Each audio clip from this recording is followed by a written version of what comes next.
प्रधानमन्त्रिणा नरेन्द्रमोदिना अद्य नीति आयोगस्य षष्ठं समुपवेशनं दृश्यश्रव्यतन्त्रमाध्यमेन सम्बोधयिष्यते। अस्मिन् प्रधानमन्त्री राज्य संघशासितक्षेत्राणां मुख्यमन्त्रिभिः सह उपराज्यपालाः सम्मिलिताः भवन्ति।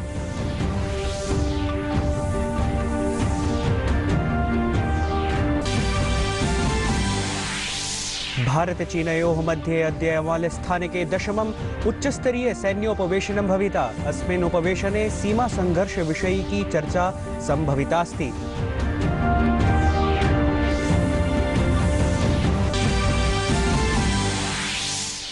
विदेशमन्त्रिणः एस जयशंकरस्य अद्य प्रभृति मालदीव मॉरिशसयोः चतुर्दिवसीया यात्रा। उभाभ्यां देशाभ्यां सह द्विपक्षीया वार्ता भविता।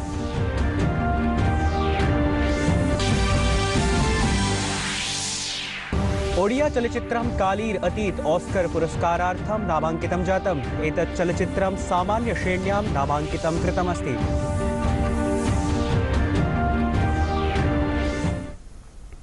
अभिवादये, अहमस्मि नीतीश भारद्वाजः। अत्र भवतीनां च स्वागतं डीडी न्यूज़ वार्ता प्रसारणेऽस्मिन्। अथ वार्ताः विस्तरेण। प्रधानमन्त्रिणा नरेन्द्रमोदिना अद्य नीति आयोगस्य दृश्यश्रव्यतन्त्रमाध्यमेन सम्बोधयिष्यते। प्राशासनिक परिषद एतत् समुपवेशनं सम्बोधयता श्रीमोदिना भणितं यत् अस्माकं लक्ष्येषु कृषिः, अवसंरचना, विनिर्माणं, मानव संसाधन विकासः, आधारभूत सेवापूर्तिः, स्वास्थ्यपोषणं च सम्मिलितानि स्युः। अस्मिन् प्रधानमन्त्री राज्य संघशासितक्षेत्राणां मुख्यमन्त्रिभिः सह उपराज्यपालाः सम्मिलिताः भवन्ति।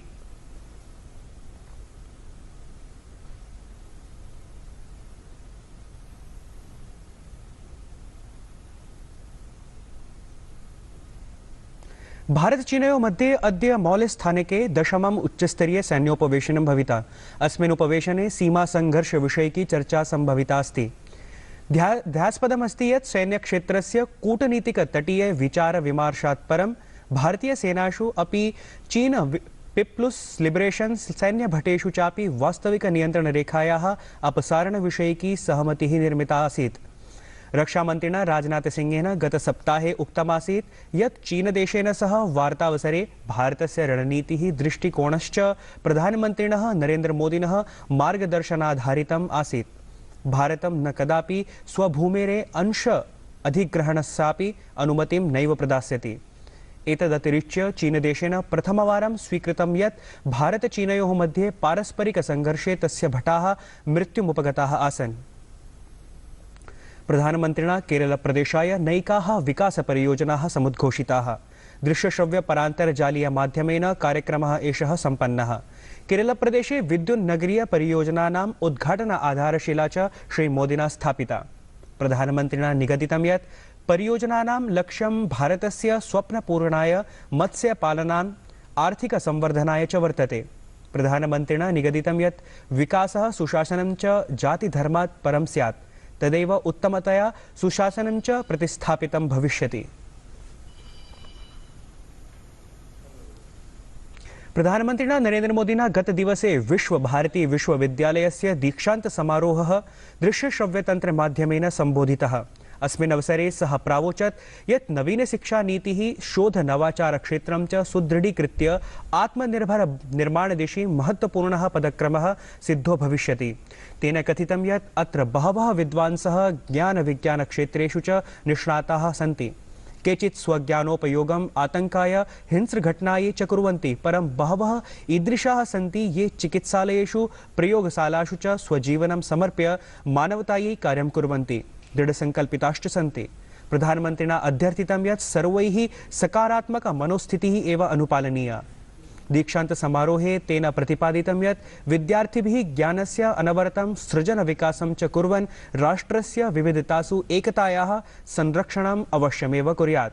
अवधेयास्पदमस्ति यत् विश्वभारती विश्वविद्यालयस्य स्थापना रवीन्द्रनाथ टैगोर विभूतिना कृतासीत्। एवं च एषः देशस्य प्राचीनतमः विश्वविद्यालयः वर्तते। गुरुदेव टैगोर के लिए विश्व भारती सिर्फ ज्ञान देने वाली, ज्ञान परोसने वाली एक संस्था मात्र नहीं थी, ये एक प्रयास है भारतीय संस्कृति के शीर्षस्थ लक्ष्य तक पहुंचने का, जिसे हम कहते हैं स्वयं को प्राप्त करना। जब आप अपने कैंपस में बुधवार को उपासना के लिए जुड़ते हैं तो स्वयं से ही साक्षात्कार करते हैं। जब आप गुरुदेव द्वारा शुरू किए गए समारोह में जुड़ते हैं तो स्वयं से ही साक्षात्कार करने का एक अवसर प्राप्त होता है।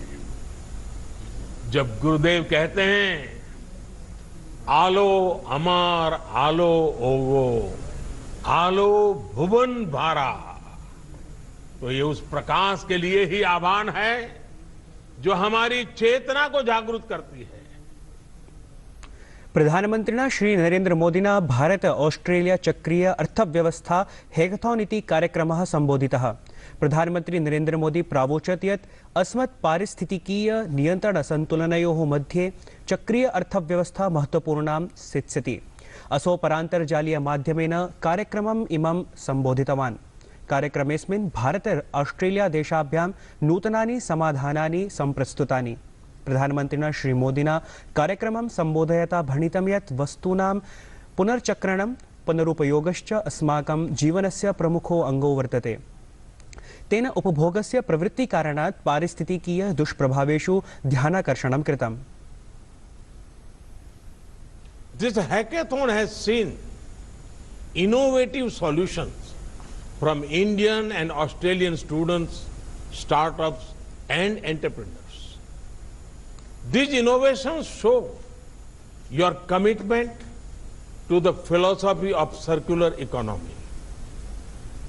I have no doubt that your innovations will inspire our two countries to take the lead in circular economy solutions.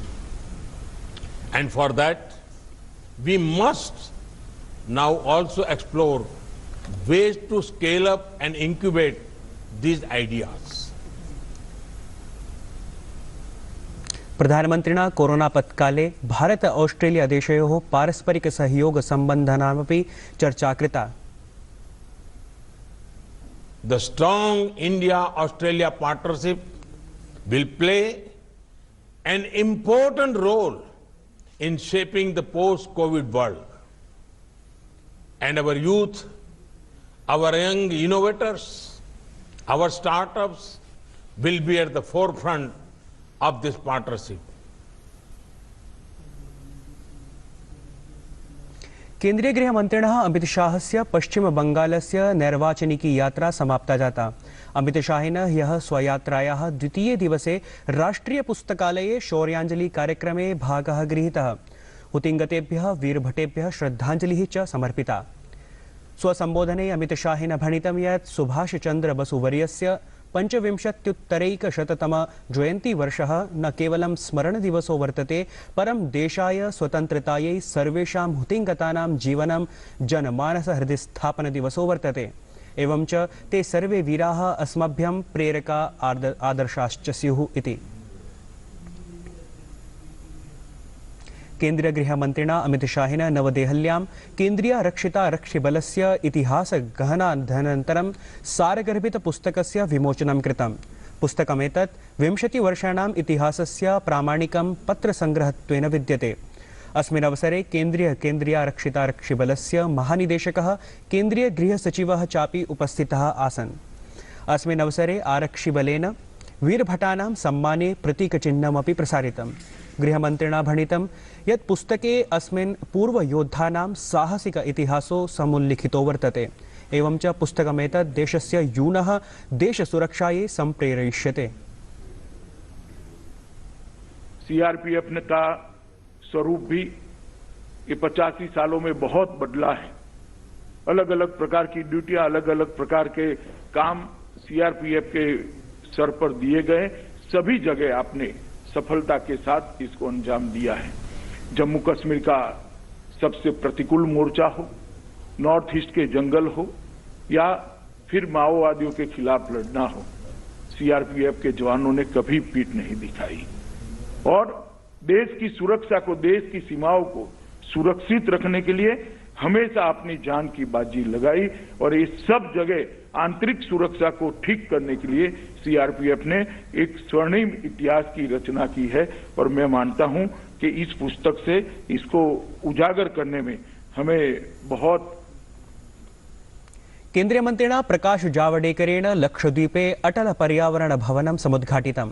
एतत् नवाचार भवनं केन्द्रशासितद्वीपे लक्षद्वीपे बृहत्तम भवनं वर्तते।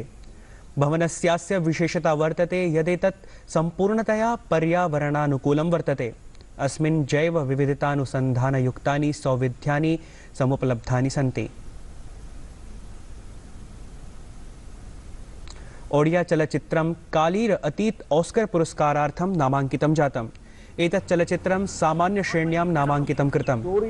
एतत् चलचित्रं सर्वश्रेष्ठ नायकरूपे, सर्वश्रेष्ठ निर्देशकत्वेन, सर्वश्रेष्ठ चलचित्र रूपकत्वेन नामाङ्कितं जातम्।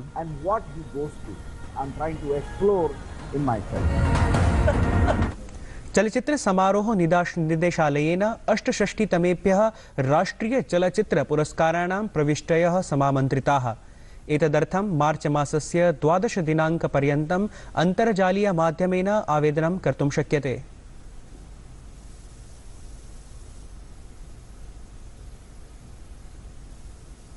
प्रियाः वार्तावली प्रेक्षकाः, वार्तावली इति साप्ताहिक संस्कृत कार्यक्रमस्य प्रसारणम् अद्य सायं 6 वादने डीडी न्यूज़ वाहिन्या प्रसारयिष्यते। अस्य पुनः प्रसारणं श्वः प्रातः 7:30 वादने भविता।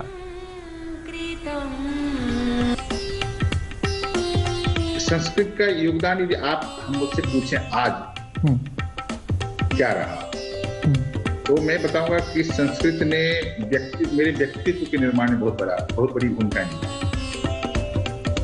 पाण्डित्य परंपरायाः अन्यतमा स्थली अपि विद्युतते काशी। में बदरा छाए, बिजली